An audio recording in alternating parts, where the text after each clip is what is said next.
Christmas story, La Noche Buena. That's a good night. Mimi tells me that the preparations to start tomorrow and she needs my help. She speaks in Spanish because she is too old to learn English, and that's what she tells me. She says I'm young enough to speak both. She tucks me in bed, her wrinkly cheek feels soft on my chin. The next morning she wakes me and brings me into the kitchen. It's full of women, my aunts and a girl cousins stand at the long counter. Everybody works. They peel onions. They chop onions, and then they cry. They teach me how to peel the onions. I cry. They laugh. They sort beans. They peel and chop garlic. Their fingers move so fast I can barely see what they do. They teach me how to peel garlic. I get little ditos of garlic everywhere. They laugh. Mimi whirls around in between us, gathers ingredients and tossing them into a large cast iron pot. She adds olive oil and sour orange peels and cumin and oregano and then stirs with a long wooden spoon. Mimi dips her pinky into the pot. The women stop chopping and cutting and laughing, hold their breath and watch her. She pulls out her finger covered with spicy oil. She smells it, dabs it on her tongue, and smiles. They all exhale and let out a huge laugh. She pours the liquid from the pot into a large glass jar. Nino, the first batch is ready. Take this jar of marinade to your Uncle Tito's house. Where does he live? Just to walk out the front door, open your ears. She hands me the heavy jar and kisses me on the cheek and pushes me out of the kitchen. I walk out the front door. I listen. At first, I only hear cars going by on Calle Ocho. Then I hear a dog barking and loud birds above me. Then I look toward the sound and see colorful parrots. Then I hear the shouting and laughing, and I walk down the street toward the sound, struggling with this jar. The sun is rising, and it feels hotter than yesterday. I see my uncle in the backyard of the house. All my uncles and boy cousins are there. They stand around a huge pit in the ground with a massive fire at the bottom and is burning high into the sky. A few other men gather at a large bathtub by the fence. Uncle Tito calls me over.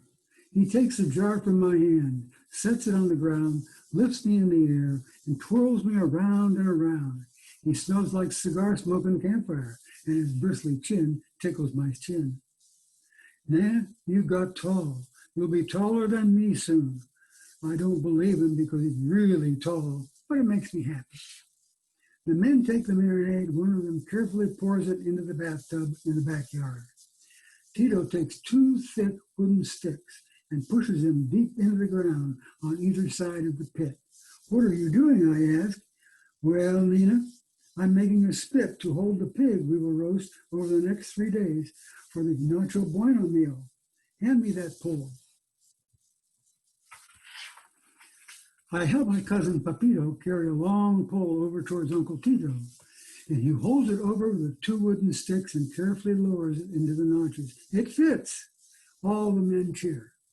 Why are they cheering, I ask. If he's my age and he's taller than me. He's the first one to get the pole in the notches and not drop it into the fire, Papito replies. Uncle Tito, we need more of Mimi's marinade, and you're the only one who can go. Mimi won't let any of us into the kitchen, and we won't let the woman by the fire. They need you in the kitchen, but we need you here. And you will have to go back and forth many times over the next few days. I peel onions and garlic for the kitchen. My aunts chop them up. I listen to them tell stories about Cuba. I listen to countless jars of marinade in the man who pour it over the roasting pig, and I listen to them talk about American football. All of the neighborhood, the other families do the same.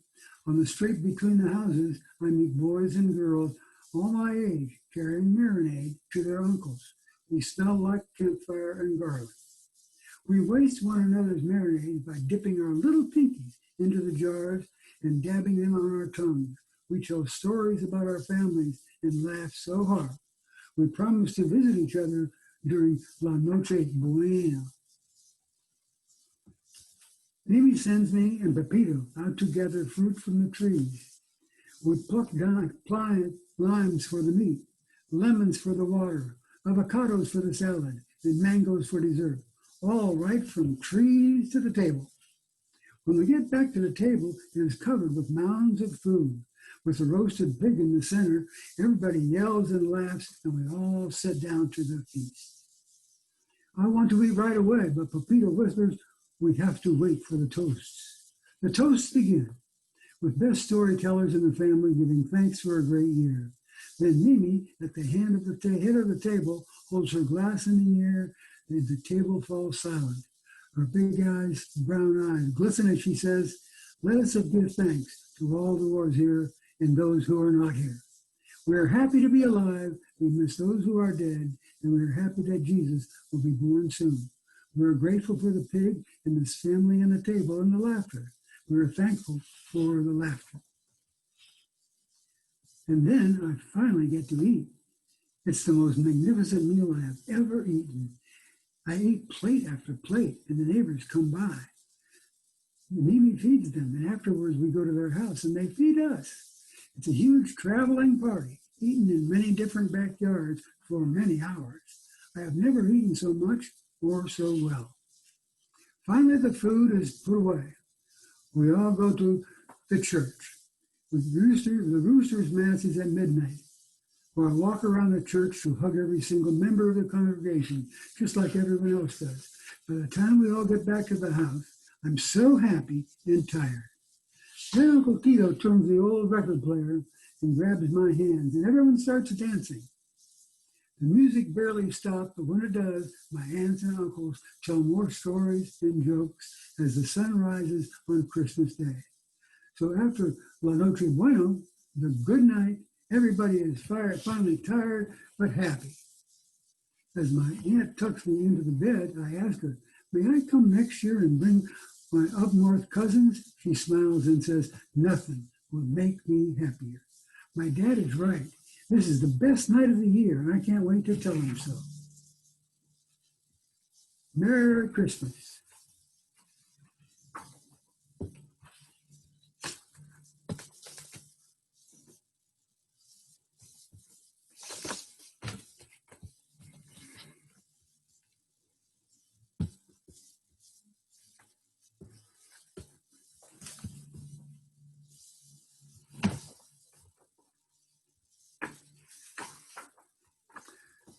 This story is called The Evening of Christmas. 'Twas the evening of Christmas when all through the town every inn was so crowded no room could be found. Tired Mary and Joseph went door to door and found the last place a small stable door. Thank goodness, said Mary, who tiptoed inside. The mice saw the donkey and scurried to hide. The rest of the creatures all cuddled up tight in hopes that they might have a calm, peaceful night. The pigeons were nestled all snug in their beds, while visions of breadcrumbs danced around their heads. The cows closed their eyes and the oxen lay down. The doves cooed so gently, and the lambs made no sound. Up jumped the cows and the oxen and the sheep. Up popped the pigeons, aroused from their sleep. They all came to gaze on the small baby boy, and his mama and papi hugged him with joy. And out in the fields, taking care of their sheep, some shepherds were getting ready to sleep, when all of a sudden they had such a fright as a whole choir of angels lit up the night. They ran to the stable and peeked through the door and saw something never imagined before. There in a manger, a baby boy lay. No blankets, no pillow, his bed made of hay. And to that small stable came 3 pleasant kings, with gifts for the baby, all beautiful things. They jumped from their camels and knelt at his feet, with their frankincense, gold, and myrrh that smelled so sweet. The stable was filled with a wonderful light, with stars above Bethlehem twinkled so bright. And high in the heavens, God whispered, my son, it will bring hope to the world and love for everything. As Mary laid Jesus asleep in the hay, she thought about all that had happened that day. The mice heard her whisper, and she tucked him in tight. And Merry Christmas, my son, and to all a good night.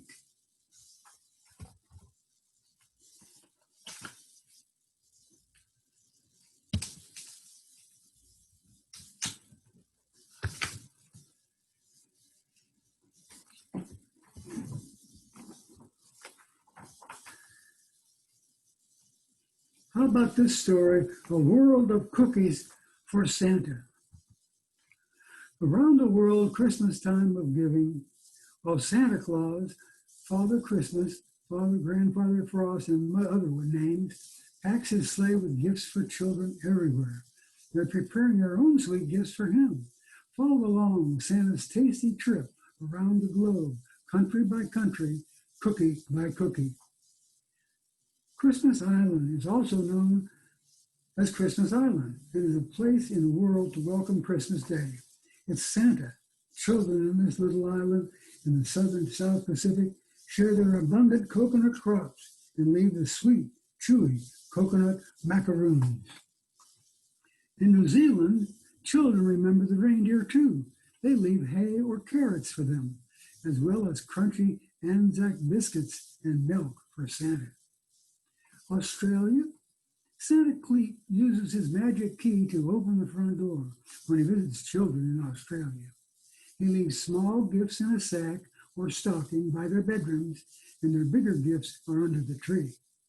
Their gift to him is crispy, fruit-filled white Christmas treats.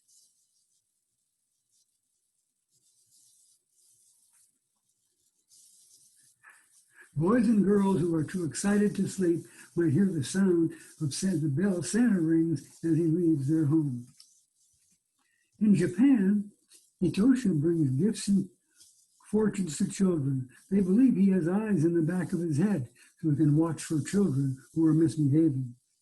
After he leaves the gifts on their pillow, Hitoshi enjoys a slice of strawberry-topped Christmas cake that the children put out for him.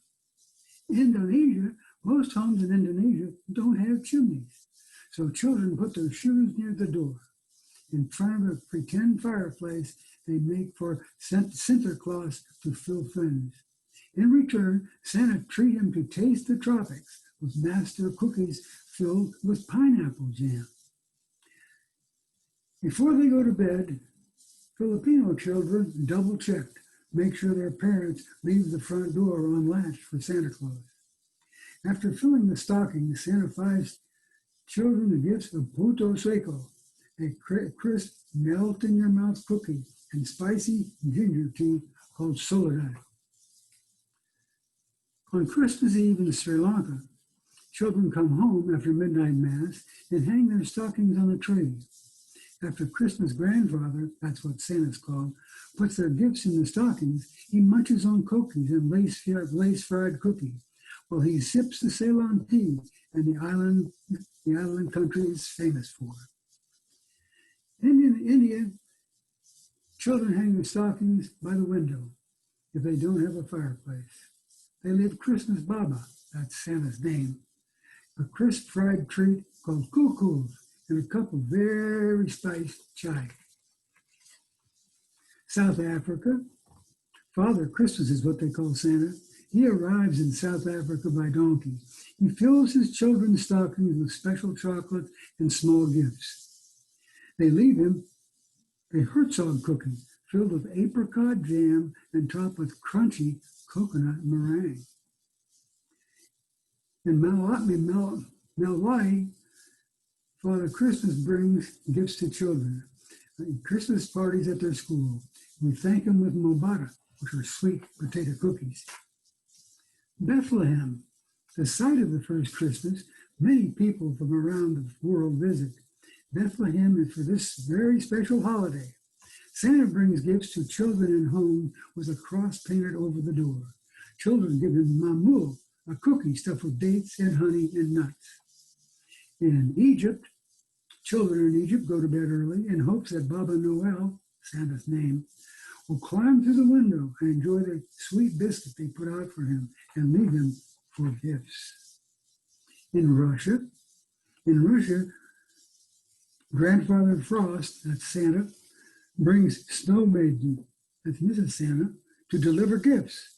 And she rides a sleigh pulled by 3 horses. Children give them a gift, a sweet honey spice cookie and a cup of tea to warm them for the rest of their journey.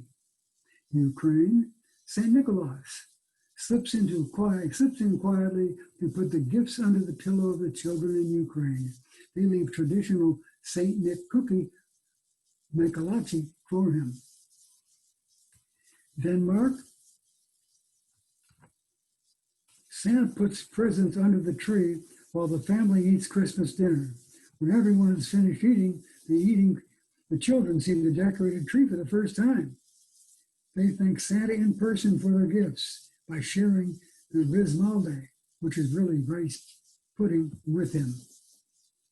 Nearby Norway, Christmas comes into the house on Christmas Eve and asks, "Are there any good children here?" Sometimes the children must sing for him before they receive their gifts. Julianson, Santa's name in Norway, is thanked with some sweet rice pudding, served with a cherry sauce. In France, children leave carrots, oats, or apples in the shoes they place in the fireplace or by the Christmas tree. Pierre Noël takes the children's gift to Gouy, the donkey, who carries his heavy sack, and then he fills the shoes with small gifts and treats. Sometimes they borrow shoes from their parents because they hold more. For himself, Pierre Noël can choose from any of the 13 desserts the families eat during their Christmas Eve celebration. He really likes to have a slice of the Yule log with a glass of wine they leave for him. In Spain, Spanish children fall into bed late, tired from their festive Noche Buena celebration. That brings many family and friends together for a big meal and singing and dancing. They put on their shoes on the windowsill or balcony, filled with treats of barley and wheat for the wise men's horses. And one of the wise men leaves the children gifts, a nougat candy of Andal. Honey and sugar is the most popular Christmas treat to leave in Spain as a gift. In the Basque country that lies between France and Spain, old Tenzo, a coal miner from the Pyrenees Mountains, brings coal for the bad children and gifts for the good. Children clean their shoes and place them near the fireplace for him to fill. Children thank Odenja for their gifts by leaving a glass of wine and an almond cookie, which are shaped like the roof tiles on their homes. In Great Britain, Father Christmas fills the stocking of children, but they leave him a gift of fruit-filled mince pie along with a glass of sherry. Santa must be very quiet. He slips into the field of stockings in Ireland. They're hung at the foot of the bed in Irish homes. Like in Great Britain, he finds a mince pie and a glass of milk, sometimes Guinness, along with a candle that will burn all night. When he visits Brazil, Papa Noel comes to the front door and finds the children's shoes behind the Christmas tree or next to their beds, waiting to be filled with gifts. Children leave him a fudge-like sweet called Brigidale. In Argentina, Papa Noel has to wait until the big fireworks displays are over before the children will be asleep for his visit. Boys and girls fill their shoes with straw and barley for his candles and leave Papa Noel a crumbly cookie with a hint of licorice and Cidero, a sparkling cider. Chimneys in Chile are far too narrow for Santa Claus. So he climbs in a window, he leaves presents at the manger scene and finds a plate with a gift of Christmas bread filled with candied fruit.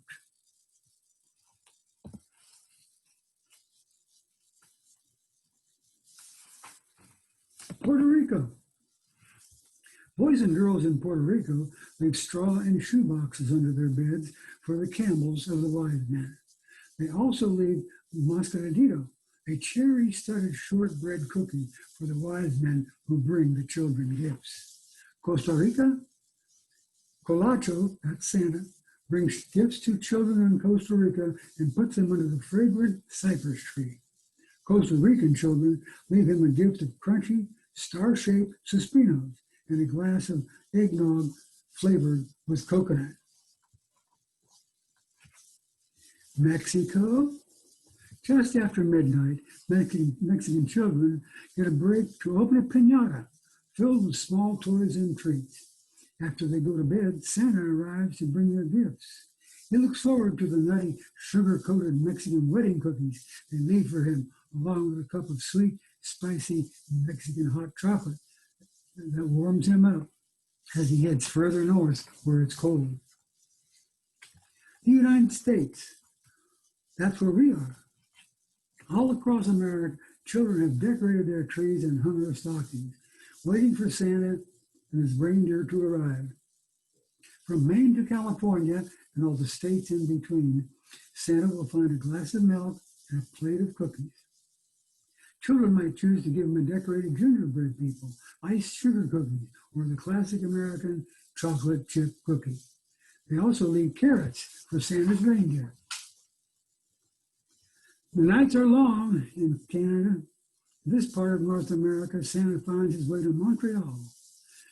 With millions of lights on display in the city, they can be seen from space. In the French-speaking region of Quebec, Père Noël warms himself by the fire while he fills children's stockings and enjoys spicy, fruit-filled hermit cookies they leave. They're perfect for dunking in the milk the children leave with their cookies. As he heads to Canada's west coast, Father Christmas appreciates the warm pot of tea and rich layered Nanaimo candy bars that the children leave for him. When Santa arrives in Alaska, he's pretty close to his North Pole home. Alaska, that's different. Alaskan children give Eskimo cookies, a chewy, fudgy oatmeal cookie that is cooked on top of the stove, not in the oven. Hawaiian children won't hear the sound of hoofs on their roofs, but they might see Santa's footprints in the sand, where he hopped off the surfboard, pulled by a dolphin. Santa comes through the windows that are left open to allow a cooling trade wind to blow through. Children will find their gifts under the trees they decorate with garlands, and shells, and starfish. Presents they give him of sweet, chewy pineapple macadamia bars is a refreshing treat. After visiting the last home in Pago Pago, Santa flies back to the wintry north. He's warmed by the thoughts of the joy of boys and girls he visited. Will they feel as they open their gifts like sweet memories, or the gift spirit children have everywhere, for the treats they have shared with him? Merry Christmas. Be good.